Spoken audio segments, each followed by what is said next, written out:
Hey, what's going on, everybody? It's Joe here with Deranged. So today is, there's no other way to say it. Today is a big day in the side-by-side industry. There's been rumors for a long time of Polaris working on kind of a game-changing model as far as side-by-sides go. There's been rumors, there's been talk, there's been speculation, rumors of a four-cylinder from the slingshots being thrown into a side-by-side, rumors of surrounding suspension and everything else. Well, today is the day the models were finally revealed. So let's take a look at what Polaris came to play with today with the release of the new Polaris RZR Turbo R and the Polaris RZR Pro R. Easy peasy, man. Okay, first things first, this is going to be a pretty short video, but what I want from you guys is to let us know what you think of the model release in the comments down below. Let's have a discussion about what you think of the new Polaris models, the new RZR models. They are pretty game-changing if you ask me. So let's get into it in the comments down below. Let us know what you think of the new Polaris RZR models. That being said, let's take a look at what exactly they released. So first things first, let's start with the kind of lower end of the two, even though I wouldn't call it a lower end, and that is the Turbo S replacement, or the Polaris RZR Turbo R. It comes in both a 2-seat and a 4-seat model, and it is the lower tier of the two new models that came out. Again, it's basically the replacement for the Polaris RZR Turbo S that they finished with in 2021 and are now moving to this new model in 2022. So we're not going to do a full breakdown of this machine or the other machine, but we'll take a look at some of the major details. We'll have plenty of coverage of the both of these models over the next week or two as we really dive into each one of those models and compare them to each other, and also compare them to the RZR Pro XP that has been out for a little while. So the RZR Turbo R comes with, it looks like, the same power plant as the RZR Pro XP. And that is the 181 horsepower power plant that comes in the current RZR Pro XP that we just picked up and we're working on. Side note, if you want to check out our current build of a RZR Pro XP, click on one of the links above in one of these corners, not sure which, to see the details of the Pro XP that we're working on. But again, it comes with that 181 horsepower engine that is in the current Pro XP. They're carrying it over to this one. There's a lot of changes from there for this new model as well. So let's start with kind of the suspension. The suspension's been redesigned, really. It's got all new boxed arms on it, so the suspension is now boxed rather than being a tubular design, so there's additional strength there. One of the major things that they did is they, in the front, in the A-arms, rather than putting the shock connection on top of the, or on the top A-arm, it's now dropped down to the lower A-arm. So you've got that additional ability to travel there and a different suspension design there. So pretty awesome new suspension design. That carries through actually to both models, but you'll find it on the Turbo model as well. So now the suspension on the Turbo R is 74 inches wide, so you're another 2 inches wider than we have been in the past. And Polaris is claiming 28 inches of travel on these Turbo R models and the Pro R models. So that's some insane travel numbers. Give you plenty of suspension going through whoops and stuff like that. Out at the dunes, I imagine this machine is going to be amazing. So a theme that Polaris kind of carried through their entire release, and I've noticed they've done it with other model releases as well, is they really key on power, strength, and control. Those are the three things that they kind of wanted to key in on with this RZR rollout. So with power, they've got that covered with this model with a 181 horsepower motor. With strength, they've redesigned a bunch of the suspension components to make it stronger. They've also, with the frame, gone to a one-piece frame. Some of the older models, I'm not sure about the Turbo S. I think the Turbo S, but I know the other RZR models in the past, XP and whatnot, have been two-piece frames or multi-piece frames.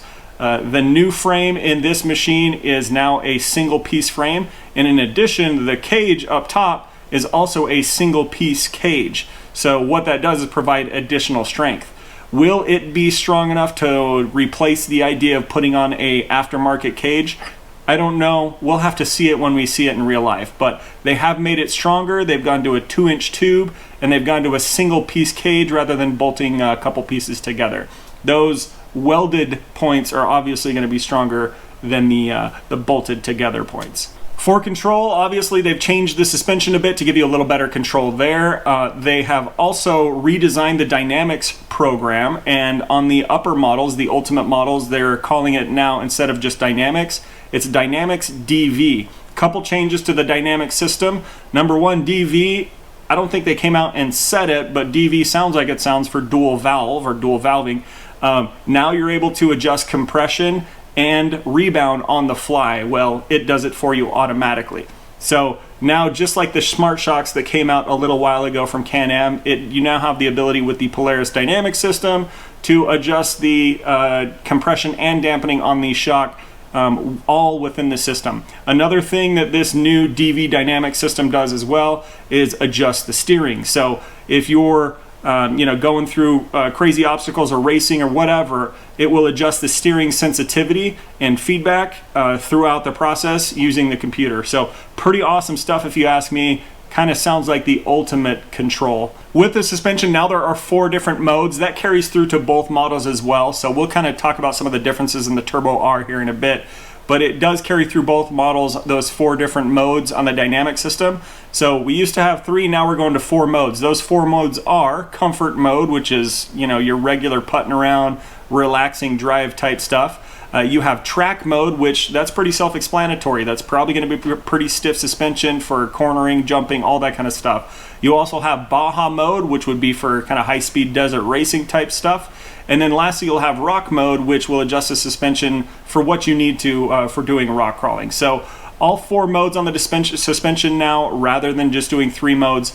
Sounds like an awesome change to the dynamic system, and again, that carries through to both models. So before I move on from there, what are your thoughts on the suspension and how it compares to what Can-Am recently came out with the Smart Shock system?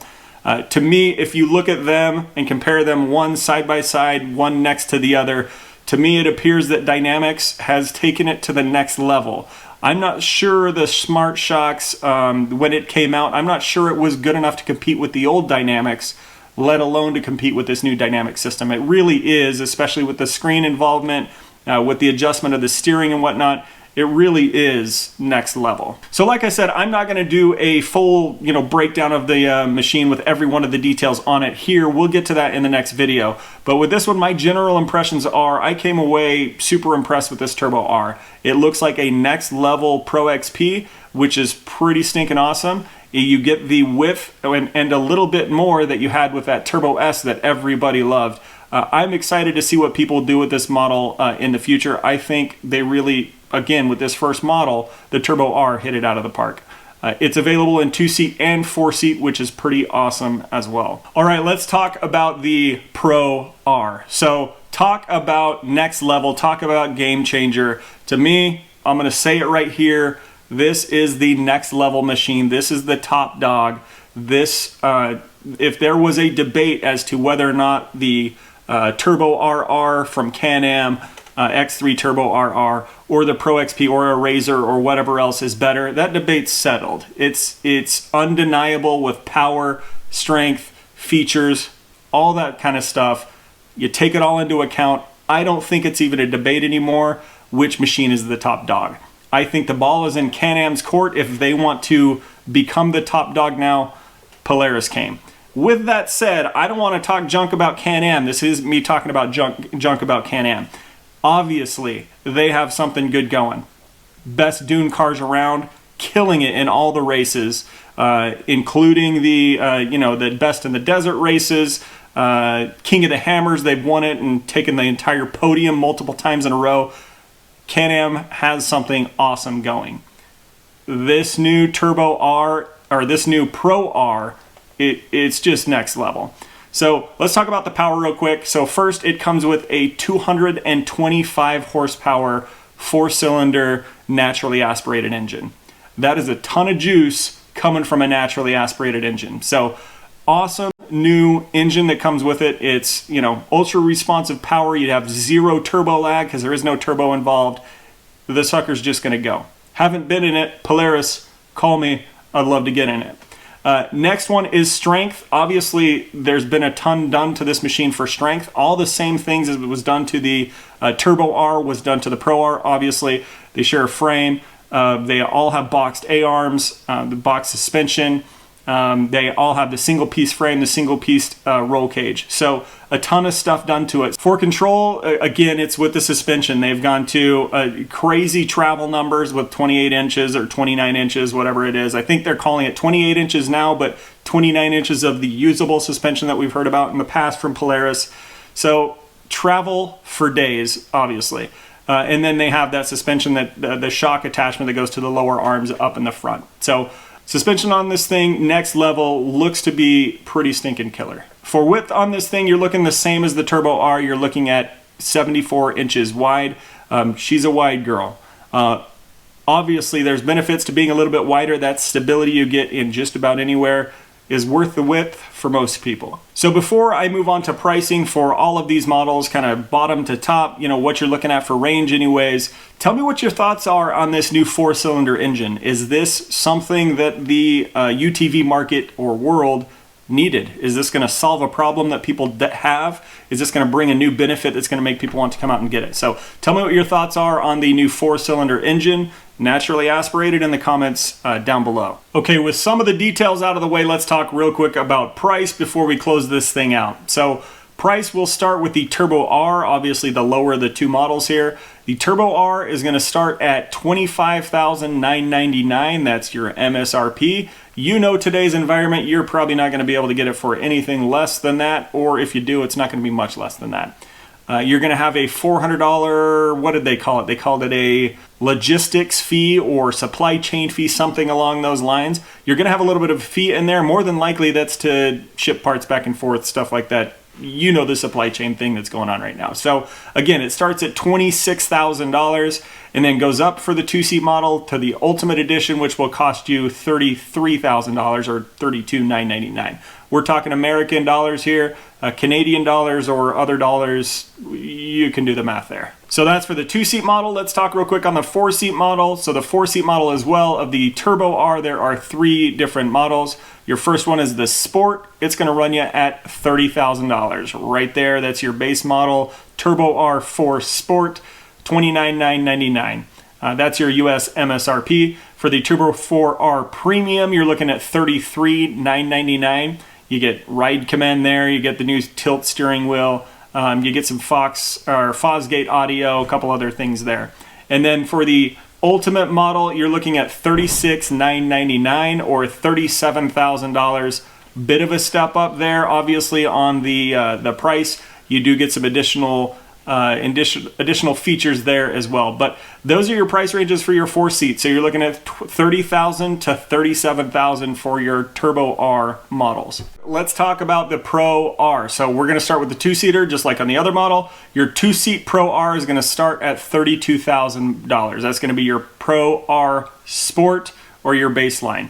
The next one's going to be the Pro R Premium. That's going to land you at $35,000 for your Pro R Premium. The Ultimate's going to be $38,000, so obviously a bit more there. And then your RZR Pro R Ultimate, your Launch Edition, is going to cost you $41,000. So 2-seat side-by-side, $41,000. Next level machine, obviously you're looking at next level price. Couple cool features of the Launch Edition. Obviously it's going to have limited availability and you'll have some fancy paint, couple other things, cool wheels, that type of deal. But that's your price range for your 2-seat. You're looking anywhere from $32,000 to $41,000. Okay, the last model to look at now is the 4-seat Pro R top dog. Let's start with the Sport. So Sport, obviously the base model, you're looking at $36,000 to get into a Pro R. That's your baseline. Again, next level machine, next level price, guys. That's you got to pay to play, I guess you'd say. The Pro R4 Premium is going to step up to $38,999 or $39,000. Your Pro R4 Ultimate, you're looking at $42,000. And then your Pro R4 Launch Edition, you're looking at $45,000. So we are in $45,000 price range for a side-by-side. Your out-the-door price, once you add taxes to it in most states, you're going to be looking at a bill of 50 grand for a side-by-side. That is some heavy, heavy cheddar, heavy cheese, heavy dollars, a lot of money for a side-by-side. But again, you are getting a next level side-by-side. This isn't a old Turbo S or anything else. This is next level stuff, next level price. So guys, that's it for the Turbo R and the Pro R. Tell me what your thoughts are in the comments down below. We'd love to get a conversation going down there. Myself, Garrett, and Dave will be interacting down there throughout the first couple days when this video is out. So let us know what your thoughts are. There will be more Pro R and more Turbo R content coming over the next week or so. So keep an eye out for that. If you haven't subscribed already, don't forget to subscribe. You can click the button down below, the bell down below as well, so you're notified when we do put out new videos. Also, check out the links in the description for our links to our website or to Rocky Mountain, where you can get some awesome parts for your side-by-side at no additional cost, but you'll give us a little kicker along the way. So check out those links in the description down below. With that said, guys, that's it for this one. Ride safe, pack out what you pack in, and we'll see you on the next one.